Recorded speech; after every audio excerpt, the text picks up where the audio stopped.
नमस्कार, मैं हूं अरुण तोमर। आप देख रहे हैं एशियन न्यूज।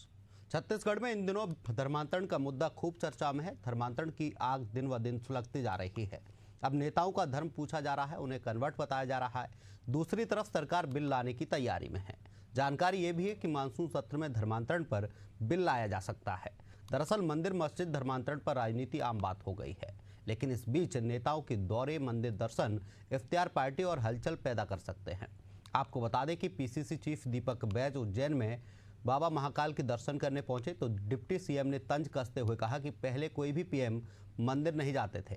पहले पीएम इफ्तार पार्टी करते थे, अब पीएम मंदिर जाते हैं और दीपक बैज भी मंदिर जाते हैं। इधर धर्म पर सवाल उठाए जाने को लेकर दीपक बैज ने मानहानि का नोटिस भेजा है।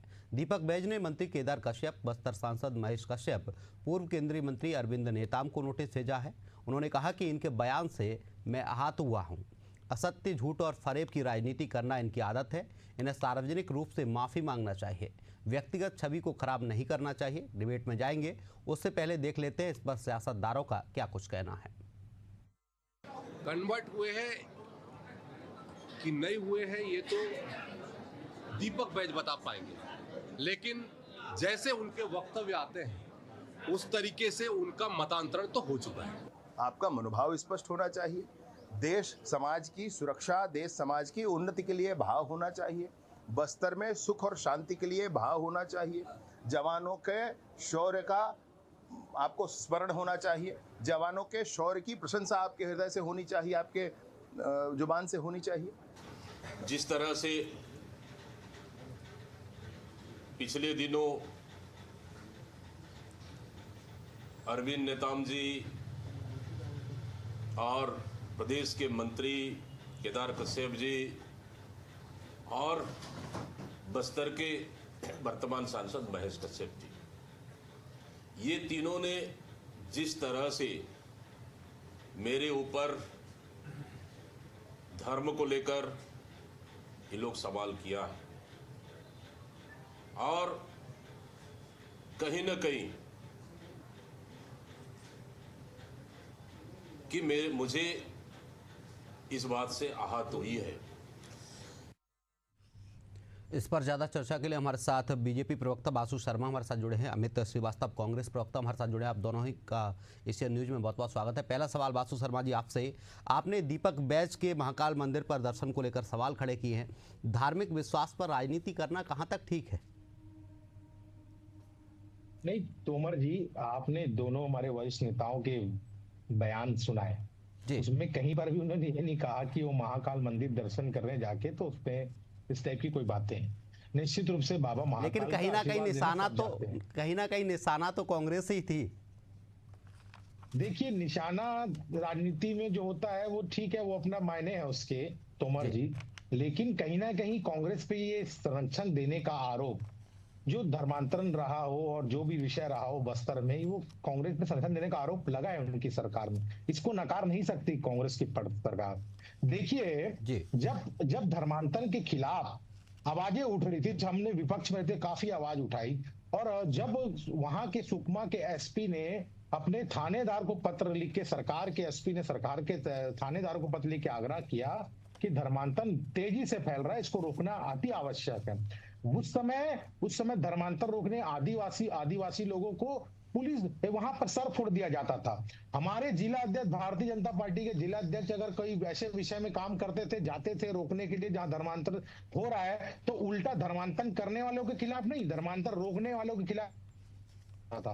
ऐसी कार्रवाइयां बहुत सारी हुई है। देखिए, पक्ष में भी कांग्रेस का रवैया वही था जब सत्ता में थी, आज विपक्ष में भी उनका संरक्षण देने का है। उसका भी उदाहरण मैं आपको देता हूं। अभी कुछ दिन पूर्व आपने देखा होगा किस प्रकार से इनके माननीय विधायक अटल श्रीवास्तव जी, एक जब धर्मांतरण का खिलाफ जो अपराध दर्ज किया गया था, थाने में लाया गया था, तो वहां इनके विधायक पहुंच गए और उन्होंने उनके की बात कही। तो ये एक तरफ कहते हैं कि हम चाहते हैं कि कानून आए, तो आज अमित भैया बैठे हैं। निश्चित रूप से अमित भैया को आज बताना चाहिए कि कांग्रेस पार्टी, जैसे हमारे सभी वरिष्ठ नेतागण कह रहे हैं, मुख्यमंत्री और गृह मंत्री जी ने भी कहा है एक बाइट में, ये हो सकता है कि मानसून तक में हम ठोस कानून इसके लिए लेके आए। तो आज अमित भैया बता दें कि कांग्रेस पार्टी इस कानून को सदन के अंदर समर्थन करेगी कि नहीं करेगी, और करेगी तो अमित भैया आज बता दे, सबके सामने रख दे बात। जी बिल्कुल। अमित श्रीवास्तव जी हमारे साथ कांग्रेस प्रवक्ता है। अमित जी, दीपक बैज ने कई नेताओं को मानहानि का नोटिस भेजा। ये नेता बीजेपी के नेता हैं, लेकिन नहीं लगता कि राजनीति में मानहानि का नोटिस भेजना कहीं ना कहीं सवालों से बचना, बहस की जो आज़ादी होती है उसको दबाने की कोशिश है? देखिए तोमर जी, मैं आपको बता दूं, कहते हैं ना कि सियासत अपना रूप इतना कड़ा मत कर, इंसानियत को इंसानियत से रहने दे, उसे हरा और भगवा मत कर।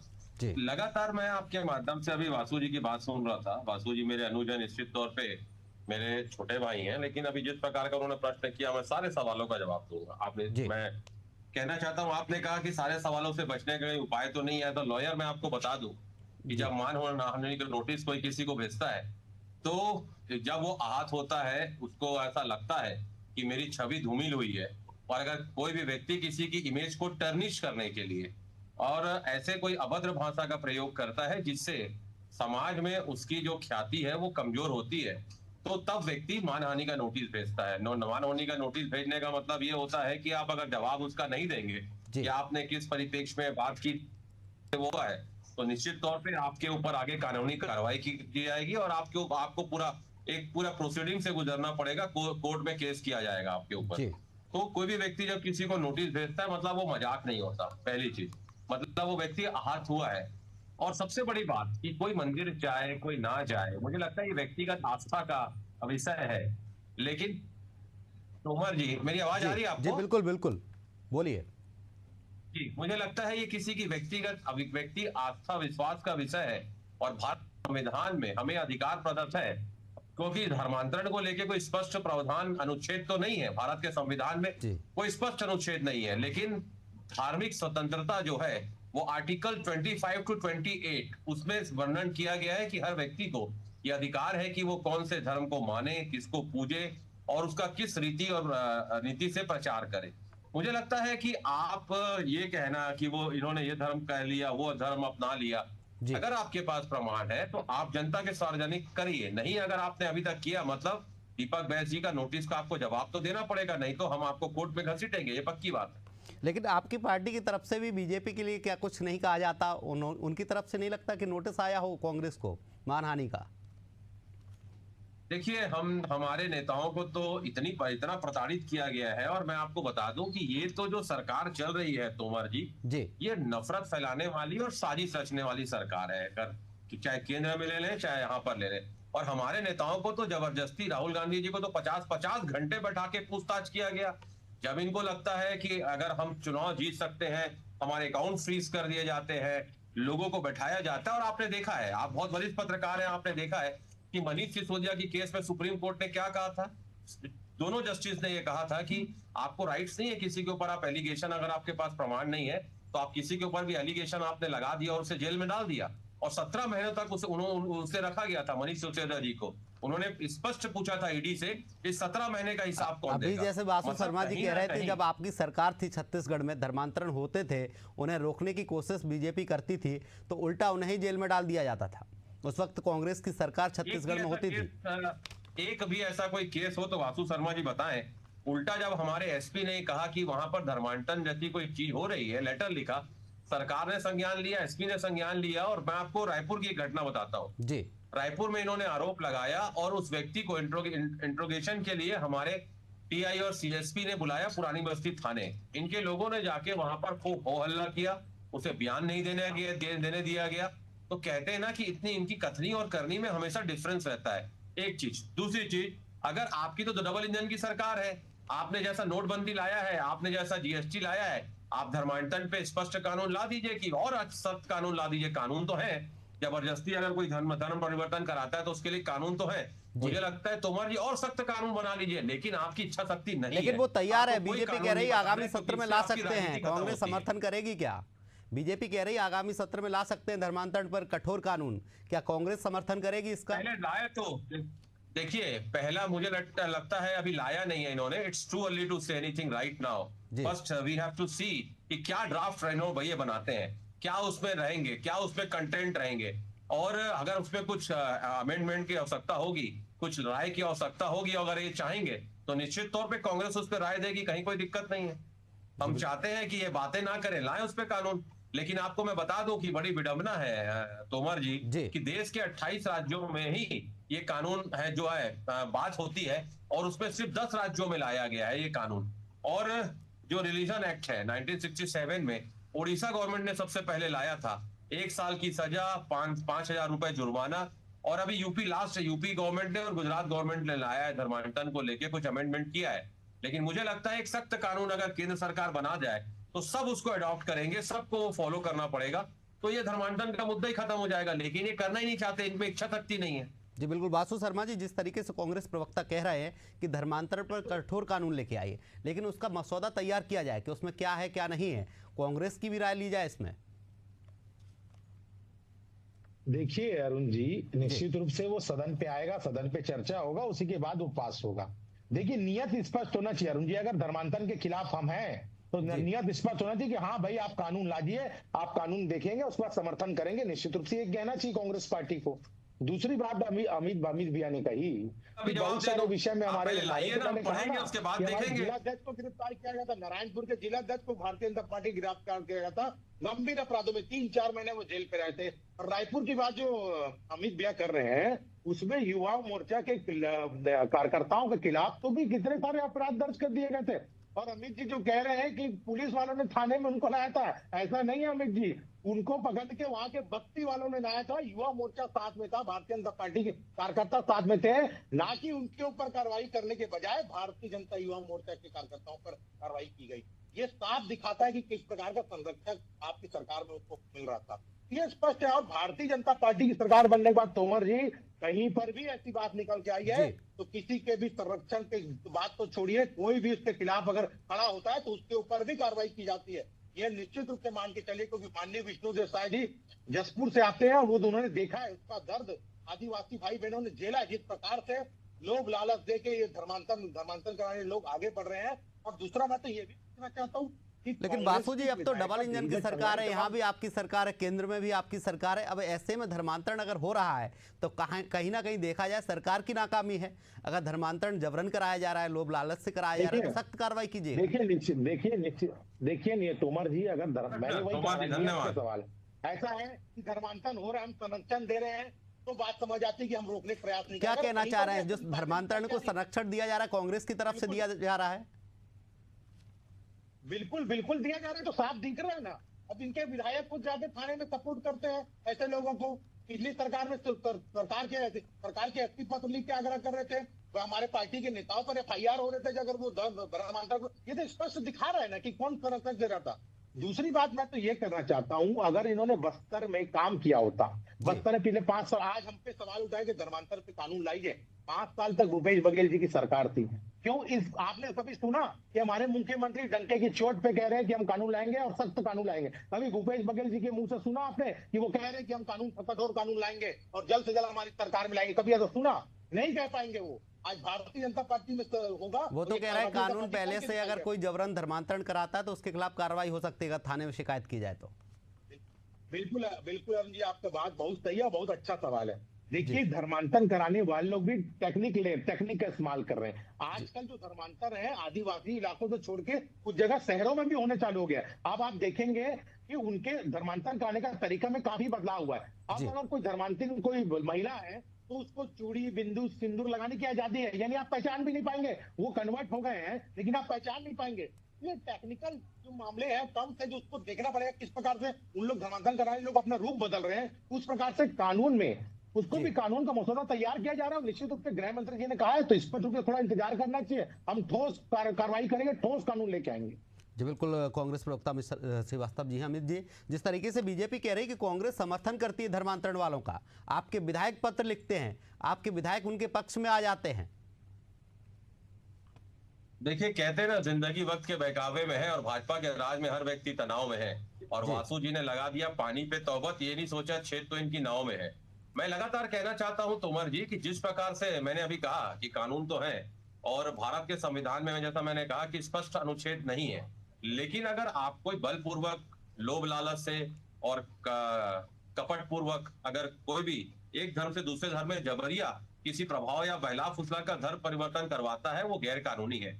और मैंने जैसा आपसे कहा ना कि लगातार अगर आप देखेंगे देश में सबसे पहले कि उड़ीसा ने लाया था। और फ्रीडम ऑफ रीजन एक्ट 1967 अगर आप देखेंगे तो लगातार मैंने जैसा आपको पहले भी कहा कि 28 राज्यों में 10 राज्यों में ही कानून है। एक तरफ लेकिन तो अब 11वां राज्य आपने आपका GST लाया, छत्तीसगढ़ भी बनने आपने वाला है। नोटबंदी की, है ना? तो अगर आपने अमित जी, नोटबंदी 11वां राज्य आपका कर सकते हैं, तो छत्तीसगढ़ आपकी बनने वाला पार्टी है। में धर्मांतरण पे सख्त कानून बनाना नहीं था। यही बताता है आपकी अगर 11 साल से सरकार है, केंद्र में सरकार है और आपने उस पर कानून नहीं बनाया, मतलब आप अपनी राजनीति रोटी सेक रहे हैं। जनता समझती है साहब सारी चीजों को। और ये आरोप लगाना कि कांग्रेसी सह देते हैं, आपकी डबल इंजन की सरकार है। और अगर आपको लगता है एक भी मैटर में वासु जी कि किसी कांग्रेसी ने ऐसा किया है, आप उसके ऊपर कार्रवाई करिए। अगर अमित श्रीवास्तव भी उसमें दोषी है तो अमित शाह उस पर कार्रवाई करिए। लेकिन तब आपके पास ऐसा कोई प्रमाण होता नहीं है, आप सिर्फ टीवी में आके आप लोग कुछ भी आरोप लगा के चले जाते हैं। ये सिस्टम अब नहीं चलेगा।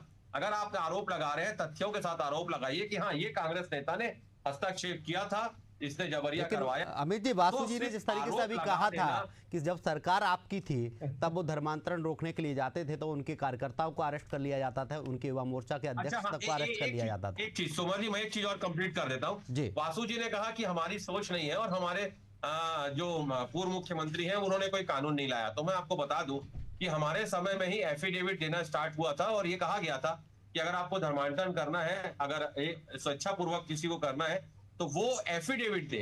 एफिडेविट देगा तो आम सूचना होगी, आम सूचना होगी तो लोगों को पता लगेगा और उसके माध्यम से मैं आपको बताना चाहता हूं उसके साथ उसको नाम, अपना आधार कार्ड, अपना धर्म पता, घर का पता और लिखना होगा और उसी प्रकार नोटराइज करना होगा और एक राष्ट्रीय अखबार में उसको ये ऐड देना होगा कि धर्म परिवर्तन की जानकारी, सारा विवरण देना होगा। मतलब आप, मैंने कहा ना कि या तो इस मैटर पे आपको जानकारी कम है या भाजपा से ऐसा कुछ लिखित आ जाता है आप प्रवक्ताओं को कि सिर्फ कांग्रेस पे आरोप लगाना है जाके। मुझे लगता है दोनों चीजों को जनता बेहतर समझती है और अगर आप लगातार इस प्रकार का आधे समय सच को छुपाना और आधे समय अगर झूठ को फैलाने का काम करेंगे तो आपकी क्रेडिबिलिटी दिन प्रतिदिन जो गिर रही है वो और गिर जाएगी। जी बिल्कुल। वासु शर्मा जी, जिस तरीके से कांग्रेस प्रवक्ता ने हमें बताया, जी, आपने वासु भी जी आप सुना। अच्छे प्रवक्ता है, कम से कम वासु जी आपसे हम जिस लोग ये तरीके सब से उम्मीद नहीं कांग्रेस कर रहे प्रवक्ता हैं। कह रहे हैं कि अमित उनकी जी, सरकार नहीं, थी तो नहीं, एफिडेविट वो लेके आए, अब तो आपकी सरकार है, आप कुछ नया लेके आइए। बिल्कुल, मैं तो कहा ना तोमर जी, सख्त कानून आने वाला है। अब धर्मांतरण खिलाफ कर खैर नहीं रहेगी छत्तीसगढ़ के अंदर। वाला है 2 देखिए, करोड़ छत्तीसगढ़ रोजगार समाप्त टाइप हो तो नहीं जाएगा। आएगा, ये हमारी 15 सरकार लाख है, अकाउंट प्रतिबद्ध टाइप तो नहीं आएगा। डंके की चोट पे कहते हैं। अमित जी बातें तो अच्छी करते हैं, बातें भी दुगनी हो रही है, वैसे तो नहीं होगा। पार्टी का मजबूती के पंख भी लग अमित रहे जी हैं। सुन लीजिए, लेकिन इनकी वासु जी को सरकार बात ने पूरी जिस करने प्रकार से दीजिए। काम किया। जी वासु जी बोलिए। देखिए तोमर जी, मैंने कहा ना अमित जी विद्वान प्रवक्ता हैं, जी। वो अपनी पार्टी का पक्ष बड़ा मजबूती से रखते जी। हैं। लेकिन उनके सरकार का जो रवैया है वो छत्तीसगढ़ की जनता से छुपा हुआ नहीं है और बस्तर की खास करके जनता से। उन्होंने, आप उनके जमाने में गांव के लोग, गांव से गांव पूरा धर्मांतरण हो जाता था। वहां के आदिवासी लोग आपका लगते थे आदिवासी वो खा गए थे कि आप भाई कोई धर्मांतरित होगा तो हम उसको अपने उसमें शामिल नहीं करेंगे। इस प्रकार के लोग मजबूर हो गए थे क्योंकि कानून का सहारा खत्म हो गया था, क्योंकि संरक्षण देने का आरोप लग रहा था। ये छुपा हुआ नहीं है तोमर जी, कि पूरी छत्तीसगढ़ की जनता जानती है, बस्तर के लोग खास करके जानते हैं। और आज भारतीय जनता पार्टी की सरकार बनने के बाद ये बदलाव आया है। कहीं पर भी अगर खबर निकल के आती है तो तुरंत एक्शन होता है। बिंदु भी मिनट भर का भी समय खराब किए हुए उसको तत्काल गिरफ्तारी की जाती है, उन पर कार्रवाई की जाती है। ये नियत पे सवाल है। अमित जी कुछ कहना चाह रहे हैं? वासु जी रोकूंगा, अमित जी कुछ कहना बात नहीं जी मुझे लगता है तोमर जी कि ज्यादा बेहतर है कि भाजपा अपनी नफरती राजनीति को बंद करे, जो ज्वलंत मुद्दे हैं उस पर बात करे। और कहते हैं ना कि दिल के हर खाली गिलास में एक अमृत का प्याला डाला जाए, मंदिर में एक दिया जले जिसका उजाला मस्जिद तक उजाला जाए। तो कहते हैं ना कि आप सभी धर्म को लेके चलिए, लेकिन अगर आपको आपकी इच्छा शक्ति है वासु जी, आप तत्काल लाइए। मैंने कहा ना, हम पढ़ के उसको बताएंगे कि हाँ वो सही है कि नहीं है। अगर आपको विपक्ष का साथ चाहिए होगा तो निश्चित तौर पे हम आपका साथ देंगे, लेकिन आपकी इच्छा शक्ति नहीं है, ये 11 साल में दिख चुका है। इसमें आप कह रहे हैं कि प्रेम से काम किया जाए, जिस तरीके से आप बात कह रहे हैं, क्या बीजेपी धर्म की राजनीति में भी द्वेष फैलाने का काम कर रही है? कहने देखिए इस देश में कौन धर्म की राजनीति करता है, कौन भावनाओं का व्यापार करता है तोमर जी, ये सारे लोग जानते हैं। कौन अभद्र भाषा का प्रयोग करता है, इनके वो ठाकुर गोलीराम जो उनके थे नेता, जो उन्होंने बोली जो बोलते हैं, अभद्र भाषा का प्रयोग करते हैं। मैं निश्चित तौर पे कहना चाहता हूं, ऐसे प्रवेश वर्मा जी हैं, क्या चुनाव में इन्होंने अपने वक्तव्य नहीं दिए, मैं उस पर नहीं जाना चाहता। मैं कहता हूं एक सुचिता की राजनीति करना चाहिए, कोई भी व्यक्ति हो, किसी भी पार्टी का हो, मैं कोई भाजपा कांग्रेस नहीं करना चाहता इसमें। जी। एक सुचिता की राजनीति होनी चाहिए। और कहते हैं, तुलसीदास जी ने कहा भी है कि शब्द सब सब कोई कहे, शब्द के हाथ ना पाओ, एक शब्द औषधि करे और एक शब्द करे घाव। तो ऐसी कोई बात हमें जब हम जिम्मेदार पद में होते हैं तो नहीं करना चाहिए कि किसी को पीड़ा हो, तकलीफ हो, वेदना हो। जी बिल्कुल। बासु जी से सवाल लूंगा। बासु जी, आपके नेताओं के खिलाफ मानहानि का नोटिस जारी किया गया है, बीजेपी की तरफ से कोई जवाब नहीं आया है, क्या नोटिस जारी करना सही था? आपको क्या लगता है? देखिए, दीपक बैज जी को अपना काम किए हैं, वो नोटिस जारी किए हैं, जिसके जारी हुआ है वो जवाब दे देंगे, इसमें कोई बड़ी बात नहीं है तोमर जी। जी। बड़ी बात यह है, अभी अमित जी ने कहा कि सुचिता की राजनीति होनी चाहिए, हम भी यही चाहते हैं, सुचिता की राजनीति होनी चाहिए। अमित जी सबसे पहले अपने सबसे बड़े नेता राहुल गांधी जी को ये बात समझाएं। राहुल गांधी जी क्या कहते हैं? प्रधानमंत्री के लिए कितने अपशब्द की बात किया, मौत का सौदागर से लेके चौकीदार चोर है, चौकीदार चोर है में तो सुप्रीम कोर्ट से माफी मांगनी पड़ गई थी उनको।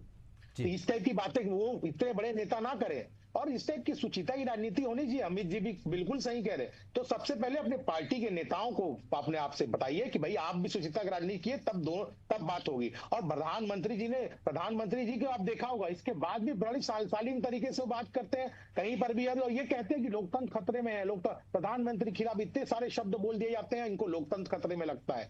ये नहीं, इस टाइप की बातें होती है देश में, देश की जनता भी देख रही है। हमको तो अच्छे चीजों के लिए काम करना है ना, चाहे पक्ष हो चाहे विपक्ष हो। नक्सलवाद खत्म होना चाहिए, कांग्रेस पार्टी भी चाहती है, धर्मांतर रुकना चाहिए, ये कांग्रेस पार्टी चाहती है, बोलती है, लेकिन जब साथ देने की बारी आती है तो ये इन्होंने कन्नी काट लेते हैं। तो सबसे बड़ा सवाल तोमर जी यही है, आज अगर कांग्रेस पार्टी बात करती है तो सरकार के साथ खड़े, सरकार के साथ मजबूती से खड़े रहे। जी बिल्कुल। बासु जी, रोकना चाहूंगा, समय का अभाव भी है। अमित श्रीवास्तव जी अपनी बात पूरी कीजिए क्योंकि समय का अभाव है। देखिए, निश्चित तौर पे अभी आप मेरे को सुचिता याद दिला रहे थे, तो अभी के वर्तमान प्रधानमंत्री जी पूर्व प्रधानमंत्री मनमोहन सिंह जी के विषय में क्या कहते थे, मौनी बाबा, रेनकोट ओढ़ के नहाते हैं, इस टाइप के वक्तव्य वो खुद देते थे। और अभी आप कह रहे थे कि प्रधानमंत्री सुचिता की बात करते हैं, मेरे भी देश के प्रधानमंत्री हैं जब, लेकिन वो चुनाव में मंगलसूत्र की बात करते हैं, मंदिर मस्जिद की बात करते हैं और शमशान कब्रिस्तान की बात करते हैं, और जिन शब्दों का प्रयोग करते हैं जनता भी जानती है साहब, वासु जी, सारी चीजें आप भी दिल पे हाथ रख के वो सब लेकिन आरोप यही लग रहा है, करेंगे मुझे पता है। अमित जी, आरोप ये लग रहा है कि आप कहते तो हैं लेकिन साथ नहीं देते। नक्सलवाद पे आपने कहा लेकिन साथ नहीं दिया, अब आप धर्मांतरण पर बात कह रहे हैं लेकिन साथ नहीं देंगे, पीछे हट जाएंगे उस वक्त। देखिए, मैं कंप्लीट कर लेता हूँ तोमर जी, मैं कंप्लीट कर लेता हूँ। देखिए, हमने कहा था जब अभी हमला हुआ था, हम पाकिस्तान पे जब हमला करना था, हमारे नेता राहुल गांधी जी ने कहा था हम सरकार के साथ है, पूरा विपक्ष सरकार के साथ है, 140 करोड़ हिंदुस्तानी साथ में थे। फिर ऐसी क्या वजह थी कि प्रधानमंत्री और छत्तीसगढ़ की बात कर ली जाए, अमित जी, छत्तीसगढ़ की बात कर ली जाए, छत्तीसगढ़ की बात कर ली जाए। हम तो खड़े हैं, सेना को सलाम करते हैं, उनके शौर्य को, उनके पराक्रम को, लेकिन ये गद्दारी करते हैं, ये हमारे से बिना पूछे, ना 140 करोड़ जनता से पूछे, ना विपक्ष से पूछे। बिल्कुल अमित जी, रोकना चाहूंगा आपको, समय का अभाव है। हमारे साथ तमाम चर्चा के लिए अमित जी जुड़े, वासु शर्मा जी बीजेपी प्रवक्ता हमारे साथ जुड़े, आप दोनों ही मेहमानों का बहुत बहुत शुक्रिया।